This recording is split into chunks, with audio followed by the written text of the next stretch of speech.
Simon, Simon, Satan has asked to sift all of you as wheat.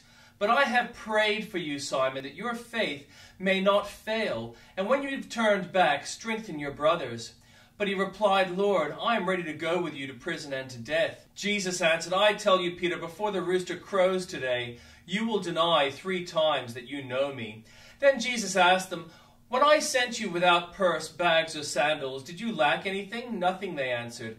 He said to them, but now if you have a purse, take it, and also a bag. And if you don't have a sword, sell your cloak and buy one. It is written, and he was numbered with the transgressors. And I tell you that this must be fulfilled in me. Yes, what is written about me is reaching its fulfillment.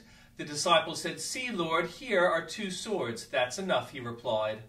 Jesus went out as usual to the Mount of Olives, and his disciples followed him. On reaching the place, he said to them, pray that you will not fall into temptation. He withdrew about a stone's throw beyond them, knelt down, and prayed, Father, if you are willing, take this cup from me, yet not my will, but yours be done.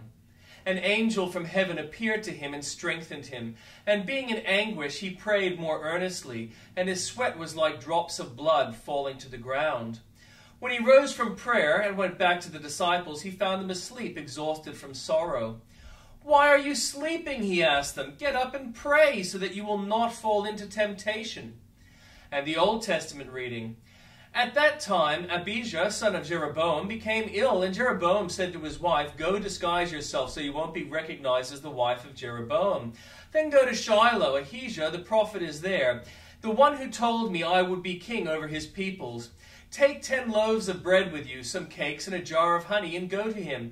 He will tell you what will happen to the boy. So Jeroboam's wife did what he said, and went to Ahijah's house in Shiloh. Now Ahijah could not see, his sight was gone because of his age. But the Lord had told Ahijah, Jeroboam's wife is coming to ask you about her son, for he is ill, and you are to give her such and such an answer. When she arrives, she will pretend to be someone else. So when Ahijah heard the sound of her footsteps at the door, he said, come in, wife of Jeroboam. Why this pretense? I have been sent to you with bad news. Go tell Jeroboam that this is what the Lord, the God of Israel, says. I raised you up from among the people and appointed you ruler over my people Israel. I tore the kingdom away from the house of David and gave it to you. But you have not been like my servant David, who kept my commands and followed me with all his heart, doing only what was right in my eyes. You have done more evil than all who lived before you. You have made for yourself other idols made of metal. You have aroused my anger and turned your back on me. Because of this, I'm going to bring disaster on the house of Jeroboam. I will cut off from Jeroboam every last male in Israel, slave or free. I will burn up the house of Jeroboam as one burns dung until it is all gone. Dogs will eat those belongings to Jeroboam who die in the city, and the birds will feed on those who die in the country. The Lord has spoken. As for you, go back home. When you set foot in your city, the boy will die. All Israel will mourn for him and bury him. He is the only one belonging to Jeroboam who will be buried, because he is the only one in the house of Jeroboam in whom the Lord, the God of Israel, has found anything good. The Lord will raise up for himself a king over Israel, who will cut off the family of Jeroboam. Even now this is beginning to happen, and the Lord will strike Israel so that it will be like a reed swaying in the water. He will uproot Israel from this good land that he gave to their ancestors and scatter them beyond the Euphrates River, because they aroused the Lord's anger by making Asherah poles. And he will give Israel up because of the sins Jeroboam has committed and has caused Israel to commit. Then Jeroboam's wife got up and left and went to Tirzah. As soon as she stepped over the threshold of the house, the boy died. They buried him, and all Israel mourned for him, as the Lord had said through his servant the prophet Ahijah. The other events of Jeroboam's reign, his wars, and how he ruled are written in the book of the annals of the kings of Israel. He reigned for 22 years and then rested with his ancestors, and Nadab, his son, succeeded him as king. Rehoboam, son of Solomon, was king in Judah. He was 41 years old when he became king, and he reigned 17 years in Jerusalem, the city the Lord had chosen out of all the tribes of Israel in which to put his name. His mother's name was Naamah. She was an Ammonite. Judah did evil in the eyes of the Lord. By the sins they committed, they stirred up his jealous anger more than those who were before them had done. They also set up for themselves high places, sacred stones, and Asherah poles on every high hill and under every spreading tree. There were even male shrine prostitutes in the land. The people engaged in all the detestable practices of the nations the Lord had driven out before the Israelites. In the 5th year of King Rehoboam, Shishak, king of Egypt, attacked Jerusalem. He carried off the treasures of the temple of the Lord and the treasures of the royal palace. He took everything, including all the gold shields Solomon had made. So King Rehoboam made bronze shields to replace them and assigned these to the commanders of the guard on duty at the entrance to the royal palace. Whenever the king went to the Lord's temple, the guards bore the shields, and afterwards they returned them to the guard room. As for the other events of Rehoboam's reign, and all he did, are they not written in the book of the annals of the kings of Judah? There was continual warfare between Rehoboam and Jeroboam, and Rehoboam rested with his ancestors and was buried with them in the city of David. His mother's name was Naamah, she was an Ammonite, and Abijah, his son, succeeded him as king. In the 18th year of the reign of Jeroboam, son of Nebat, Abijah became king of Judah, and he reigned in Jerusalem 3 years. His mother's name was Maachah, daughter of Absalom. He committed all the sins his father had done before him, and his heart was not fully devoted to the Lord, his God, as the heart of David, his forefather, had been. Nevertheless, for David's sake, the Lord his God made him a lamp in Jerusalem, by raising up his son to succeed him, and by making Jerusalem strong.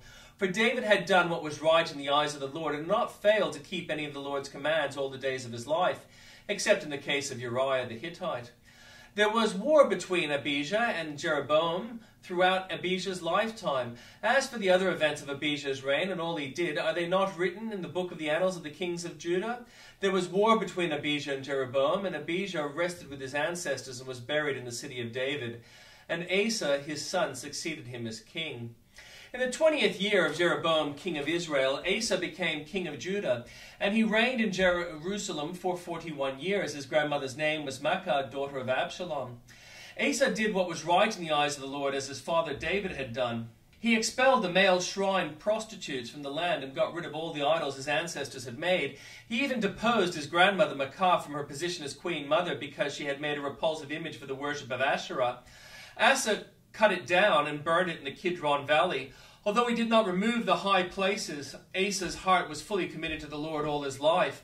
He brought into the temple of the Lord the silver and gold and the articles that he and his father had dedicated. There was war between Asa and Baasha, king of Israel, through their reigns. Baasha, king of Israel, went up against Judah and fortified Ramah to prevent anyone from leaving or entering the territory of Asa, king of Judah. Asa then took all the silver and gold that was left in the treasuries of the Lord's temple and of his own palace. He entrusted it to his officials and sent them to Ben-Hadad, son of Tabrimon, the son of Hezion, the king of Aram, who was ruling in Damascus. Let there be a treaty between me and you, he said, as there was between my father and your father. See, I am sending you a gift of silver and gold. Now break your treaty with Baasha, king of Israel, so he will withdraw from me. Ben-Hadad agreed with King Asa and sent the commanders of his forces against the towns of Israel. He conquered Ijon, Dan, Abel-Meth, Maacah, and Al-Kinnereth, in addition to Naphtali. When Baasha heard this, he stopped building Ramah and withdrew to Tirzah. Then King Asa issued an order to all Judah. No one was exempt, and they carried away from Ramah the stones and timber Baasha had been using there. With them, King Asa built up Geba in Benjamin and also Mizpah. As for all the other events of Asa's reign, all of his achievements, all he did in the cities he built, are they not written of in the book of the annals of the kings of Judah? In his old age, however, his feet became diseased. Then Asa rested with his ancestors and was buried with them in the city of his father David, and Jehoshaphat his son succeeded him as king.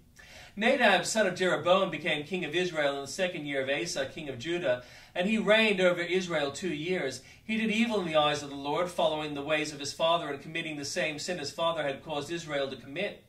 Baasha, son of Ahijah, from the tribe of Issachar, plotted against him, and he struck down at Gibbethon, a Philistine town, while Nadab and all Israel were besieging it.